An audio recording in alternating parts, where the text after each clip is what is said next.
Hola, muy buenas tardes. Bienvenidos a todos a este primer episodio de su podcast A tu ritmo, a tu estilo. Descubre cómo aprendes y potencializas tu mente. En este espacio estaremos compartiendo con mujeres, estudiantes de psicología, trabajadoras, madres que han dedicado parte de su tiempo a estudiar y aprender sobre cuáles son esos diferentes estilos que nos llevan a aprender, y lo iremos viendo a continuación. Aquí no solamente hablaremos de eso, sino de qué es el aprendizaje, cómo funciona, qué características tiene, cuál es la diferencia de eso que de pronto nos han enseñado, porque parece que la palabra aprendizaje la conocemos todos, pero ¿será que todos conocemos qué significa? Para ello, entonces, comenzaremos definiendo la palabra aprendizaje. Y para esta pregunta, quien les habla, Eileen Fajardo, estará haciendo la intervención pues de su concepto. El aprendizaje no se trata solamente de aquello que aprendemos, no se trata solo de aquello que memorizamos, sería la palabra, de aquello que solamente se queda ahí en nuestra mente, sino que es realmente un proceso que es dinámico y que es cambiante y que involucra varios factores. Tiene que ver con el hecho de dónde estamos, de las experiencias que tenemos, de lo que sentimos, de cómo percibimos lo que está afuera y de la interacción social. Ambrose, por su parte, en el 2017, afirma que para que podamos tener un aprendizaje efectivo es necesario que se cumplan algunos principios fundamentales. Entre ellos, que haya una comprensión previa de cómo se organiza el conocimiento en la mente y cuál es la motivación para aprender. Existen estudios y demás que muestran que se aprende diferente cuando una persona está motivada. Okay. Entonces también le daré paso a nuestras invitadas que estarán compartiendo con nosotros algunas otras partes claves sobre el aprendizaje. La compañera Fiorella Galardo nos estará acompañando sobre qué son los estilos de aprendizaje y cuál es su importancia. El aprendizaje es un proceso colectivo, es el producto de un proceso colectivo, porque al final las dinámicas relacionales tienen un impacto, como el andamiaje, por ejemplo, que además nunca funciona en una dirección. En las dinámicas de enseñanza y aprendizaje siempre hay una retroalimentación que para mí está implícita. Y bueno, yo agregaría la característica de que es un proceso complejo que se desarrolla a lo largo de la vida.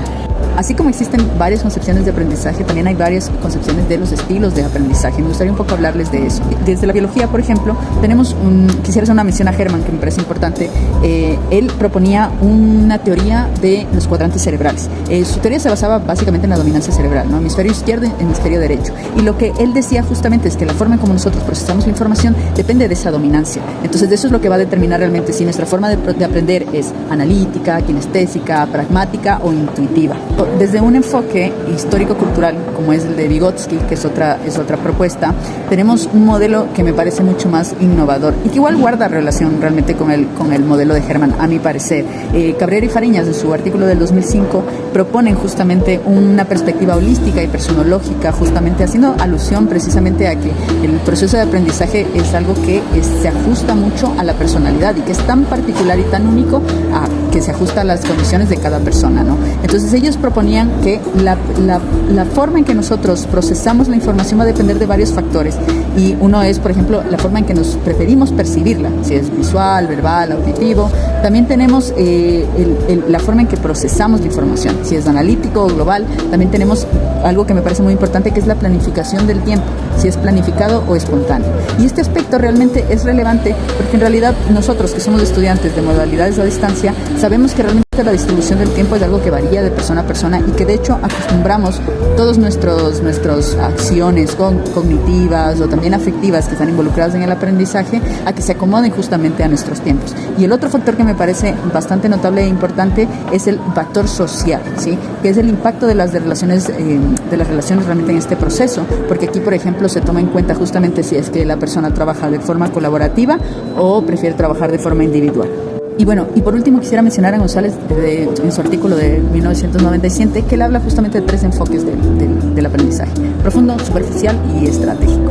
Y creo que es muy importante, y que en realidad estos 3 que he mencionado guardan bastante relación, simplemente que desde perspectivas diferentes, ¿no? Entonces, para él, en el aprendizaje hay 3 elementos que van a determinarlo todo, ¿no? La intención, la estrategia y el proceso metacognitivo, que es justamente la autorregulación y la autosupervisión de todos estos procesos. Y realmente yo creo que esto es lo que es determinante para elegir un estilo de aprendizaje. Entonces, habría que plantearse realmente cuáles son los objetivos y las metas. Por ejemplo, si un estudiante busca una calificación y otro busca la comprensión de los significados, esto va a ser una diferencia enorme en el estilo de aprendizaje que vaya a elegir, ¿no? Entonces, es posible que la persona que busca una calificación se vaya a inclinar por hacer un proceso de memorización, si tiene que presentar un examen, y la persona que busca la comprensión de los significados quiera indagar mucho más porque realmente esté guiado por una motivación intrínseca, en realidad, como lo mencionan en su libro de los 7 principios, Ambrose y sus colaboradores. Muchas gracias, compañera. Muchísimas gracias por esa intervención tan clara, tan activa, y que nos da, pues, como que nos abre una puerta para entender un poquito más de qué significa esto del aprendizaje. Por su parte, podemos darle ahora la bienvenida a nuestra compañera Diana Torres, que nos estará compartiendo sobre cómo identificamos esos estilos de aprendizaje.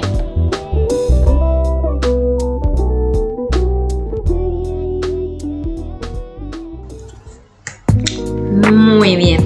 Recordemos también los estilos propuestos por David Cole, una de las posturas más relevantes según Cabrera y Fariñas 2005, que clasifica a los estudiantes en convergentes, que son los que reciben esa información de una forma abstracta, de una manera conceptual, pero que la procesan desde la experimentación.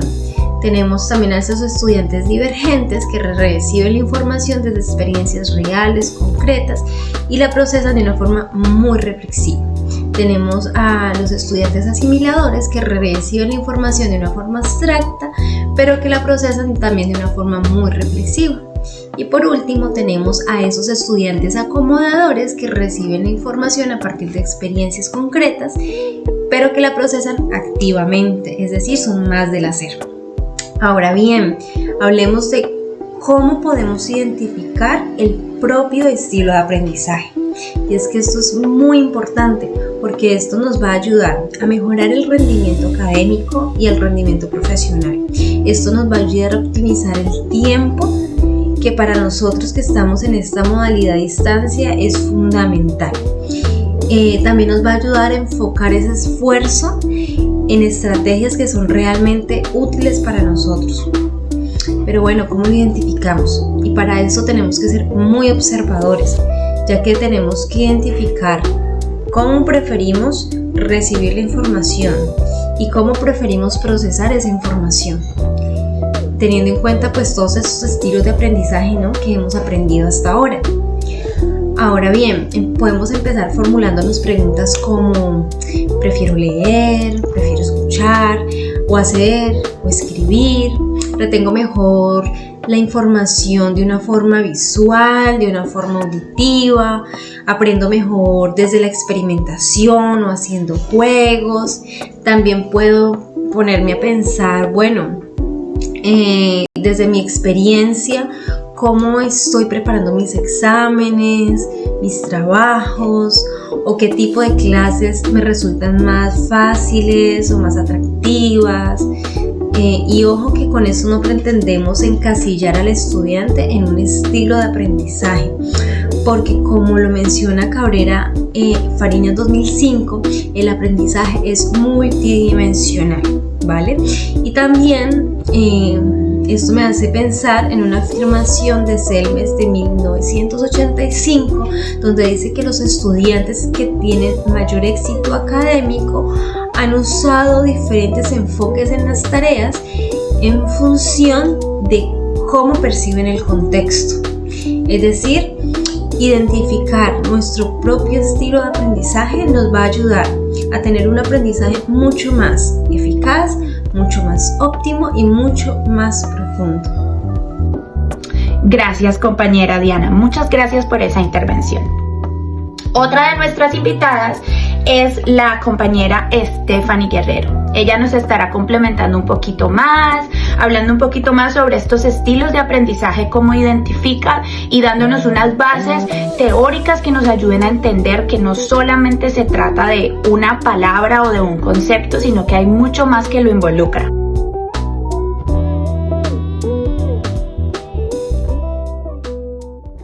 Bueno, complementando lo dicho por la compañera Diana, también debemos tener en cuenta y recordar que eso está fundamentado en fuentes teóricas, como lo afirma González Cabanach, 1997, donde resalta que los enfoques de aprendizaje también están relacionados con los estilos de aprendizaje. El enfoque profundo busca comprender e integrar la información, mientras que el superficial busca memorizar sin tener algún tipo de conexión o significado de la información. Asimismo aparece una tercera etapa, el enfoque estratégico, como una tercera alternativa que se enfoca en combinar todo lo que es la organización, planificación y motivación, siempre orientada al logro.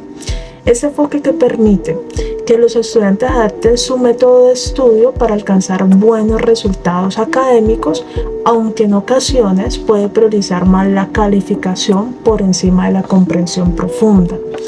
Además existen también instrumentos como cuestionarios de estilos de aprendizaje o reflexiones guiadas que ayudan a este autoconocimiento. También hay que tener en cuenta que comprender y conocer este tema ayuda a crear estrategias que favorecen un aprendizaje más significativo y duradero para el estudiante. Para concluir, el aprendizaje se entiende como un fenómeno complejo en constante transformación o evolución, donde influyen diferentes aspectos como la motivación, la forma en que se organiza la información, el conocimiento, la retroalimentación y la capacidad de autorregulación del estudiante. Reconocer los estilos y enfoques de aprendizaje abre la posibilidad de que cada persona descubra cómo es su manera de aprender y de que los docentes diseñen prácticas, estrategias pedagógicas más inclusivas y significativas para los estudiantes. Bueno, compañera Stephanie, muchísimas gracias. Gracias por esa intervención. Es importante también que sepamos que existen diferentes cuestionarios e instrumentos que nos pueden ayudar a conocernos, a autoconocer la forma en que nosotros aprendemos. Y pues eso podría llevarnos a la optimización del aprendizaje, no solamente de nosotros, sino en un ámbito pedagógico de personas a las que les enseñemos, ya estemos hablando de docentes o en cualquier otra profesión, porque a veces debemos enseñarles a otras personas. Por último, entonces, estaré dando paso a mi compañera Angélica Díaz, que tiene una intervención súper importante justamente sobre eso, sobre esas estrategias que podemos aplicar para optimizar el aprendizaje. Compañera.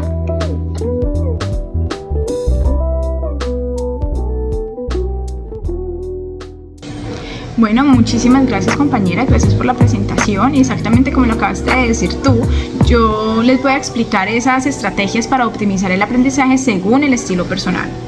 Bueno, para dar inicio, para esas personas que aprenden de una manera más visual, un estilo visual, es recomendable definitivamente realizar mapas mentales, esquemas, videos, que todo resalte en colores para de esta manera poder facilitarle al cerebro la captura de la información y que realmente quede ahí. En el caso del estilo auditivo, es recomendar grabar las clases, participar en debates y explicar los temas en voz alta, de manera que se le pueda reforzar la información a través de la escucha activa. Bueno, finalmente, para los estudiantes o para las personas que tienen un estilo de aprendizaje kinestésico, aprenden mejor realizando actividades de manera más práctica. En este caso, pues se pueden utilizar simulaciones, modelos de ejercicios que les permitan aprender haciendo. Bueno, además de estas estrategias específicas, Ambrose sugiere pautas que se pueden aplicar en cualquier estilo de aprendizaje en general. Entre ellas está las conexiones del aprendizaje que tiene, o sea, el aprendizaje presente y el aprendizaje adquirido pues con el tiempo. También se deben de establecer las metas claras que orienten el proceso de aprendizaje. Si no hay metas claras, no sabemos para dónde vamos. Y también por otro lado, se sugiere buscar la retroalimentación constante para poder siempre reforzar lo aprendido. Lo que no se refuerza, lo que no se hace constantemente, es algo que uno no lo va a poder retener en la memoria de uno.